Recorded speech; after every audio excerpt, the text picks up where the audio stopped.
Could there be another scandal brewing in the heart of Parliament because the Chancellor, Rachel Reeves, she's been accused of misleading the British public?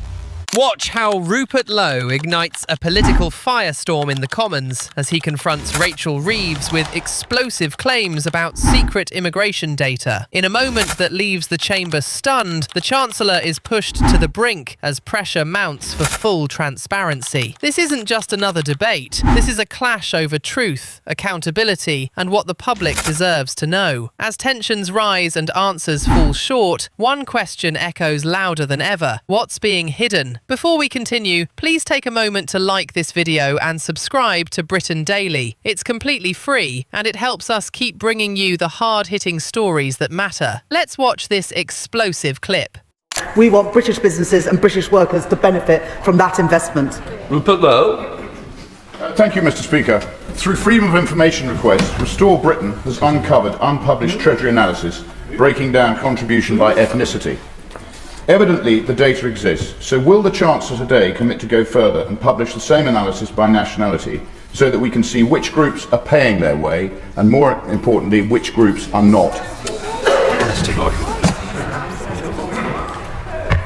Mr. Speaker, I'm considering how to respond to that question, but I will simply leave it at saying that everyone must pay their fair share of tax. That's something this party is committed to in government. What happened? The Chancellor has embarked on a Fabian programme of brutal tax and spend economics that might please the dwindling number of Labour voters, but is hollowing out the nation's productive base. Those who take risk, invest long-term and create high-quality jobs are increasingly voting with their feet. Record numbers of top earners, the rainmakers who actually bankroll public services, are leaving the UK for good, taking their wealth, but more importantly their brain power with them. Does the Chancellor even begin to understand the lasting and irreversible damage she is causing to the British economy? Minister. Thank you, Mr. Speaker.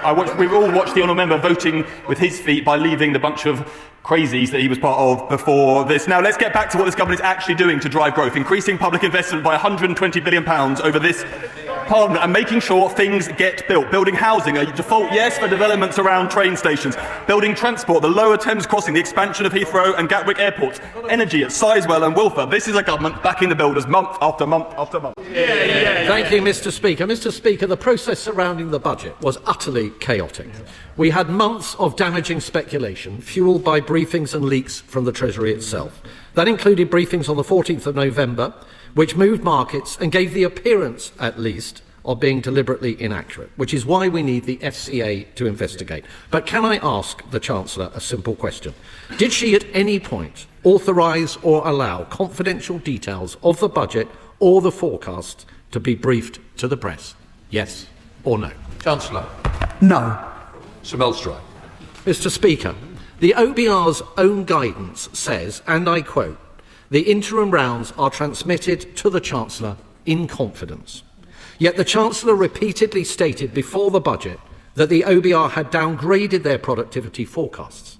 In her statement in Downing Street on the 4th of November, she said in relation to the OBR's forecast, and I quote, "It is already clear that the productivity performance is weaker than previously thought." Why did the Chancellor breach the confidentiality of the OBR? Chancellor. Well, in the spring statement, the OBR were clear that productivity was coming in lower than forecast, and they were clear that they were reviewing that over the summer. The numbers that the OBR have since published showed that in the final pre-measures forecast, the fiscal headroom was just over £4 billion. I was clear in my speech on the 4th of November. I didn't want to reduce the headroom. I wanted to increase it. I increased it to bring back the stability that's much needed in our economy after 14 years of Conservative government. Mr. Speaker, low-income families have been hit by being dragged into tax bands which they weren't in before, facing energy costs, and now the Chief Executive of Aldi has said that unless the Chancellor reviews her raid on farm inheritance tax, that there's going to be rising food prices hitting low-income families as well. If she doesn't listen to the farmers, will she at least show some concern for consumers and look again at this tax? Chancellor. Thank you, Mr. Speaker. Well, if you look at what's happened since the budget, the Co-op has cut or frozen the prices on 2,700 essential products at a cost of £1 billion, recognising the impact that the cost of living still poses to families, but also reflecting the budget package which supports our high streets, including our supermarkets. Stephen Gifford. Mr. Speaker, the biggest issue for those on low incomes is losing their jobs. Does the Chancellor believe there is any link at all between her increase in employers' national insurance contributions, her job tax, and employment levels slumping to a 14-year low? Chancellor. Thank you, Mr. Speaker. Well, the number of jobs has increased by 329,000 this year. That is the record of this government getting people back into work, and also through the Youth Guarantee, dealing with the fact that when we took office last year, 1 in 8 young people were not education, employment or training. That is your record. This government are addressing it. The government seems set on pushing through with the family farm tax, despite opposition on these benches and indeed on theirs. Despite this, will the Minister at least revisit the forestalling clause, which would help older farmers in mid-Sussex and across the country avoid the consequences of backdating this legislation? Minister.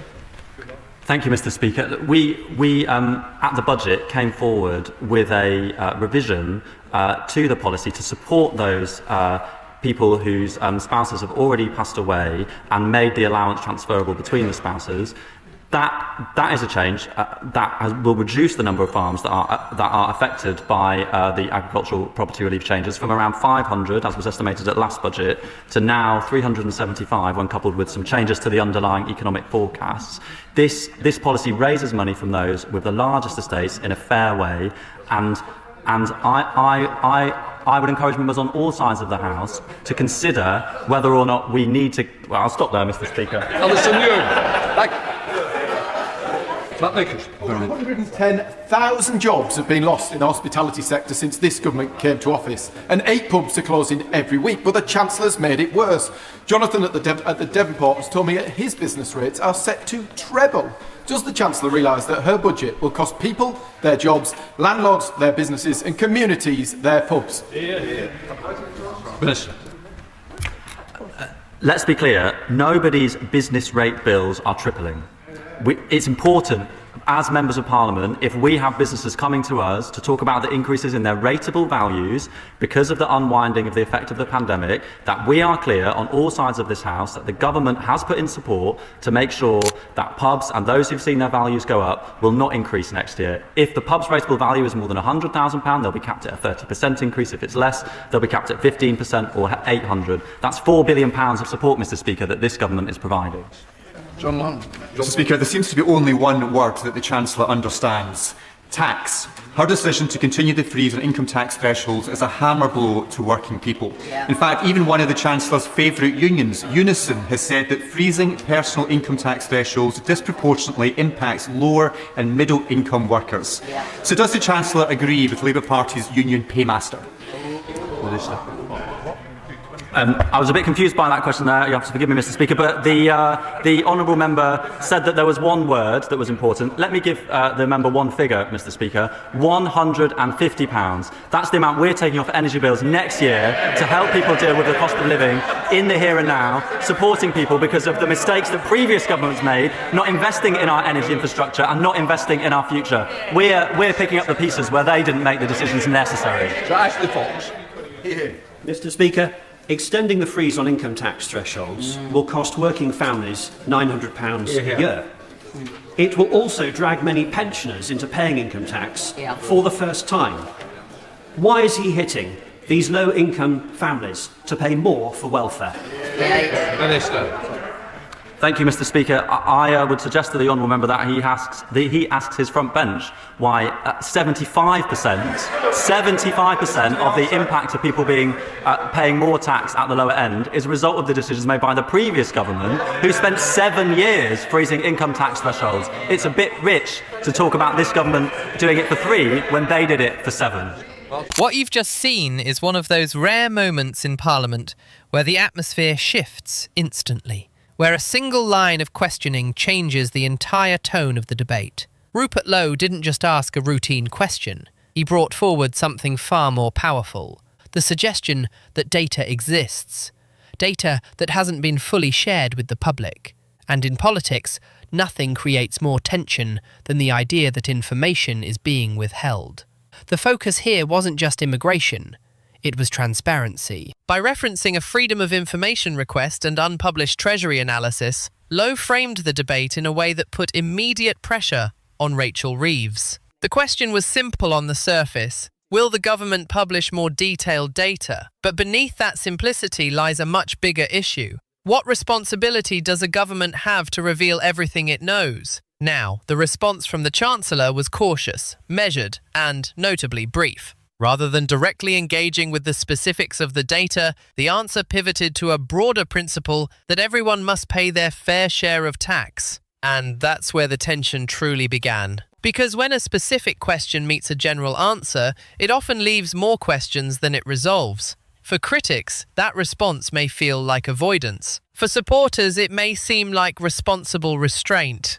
But for the public watching, it creates uncertainty, and uncertainty fuels debate. This exchange also highlights something deeper about modern politics, the battle over narrative. On one side, you have calls for full disclosure, for raw data, for complete transparency. On the other, there's caution about how data is interpreted, how it's presented, and the consequences it may have once released. And that balance is incredibly difficult to strike. Releasing detailed breakdowns, especially on sensitive topics like immigration and economic contribution, can shape public opinion in powerful ways. It can inform debate, but it can also inflame it. That's the tightrope governments walk every day. But moments like this show that the demand for answers isn't going away. If anything, it's growing louder. Because in an age where information is expected instantly, any hesitation can be interpreted as reluctance. And in politics,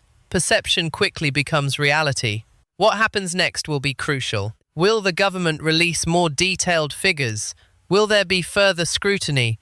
Or will this moment fade into the background of an already crowded political landscape? One thing is certain, this exchange has added fuel to an already intense national conversation. And for viewers, it raises an important question. How much transparency is enough? Because ultimately, trust in leadership is built not just on decisions, but on openness. If you found this breakdown insightful, don't forget to like, share, and subscribe to Britain Daily. It's completely free, and it helps us keep bringing you the biggest and most important political stories shaping the UK today.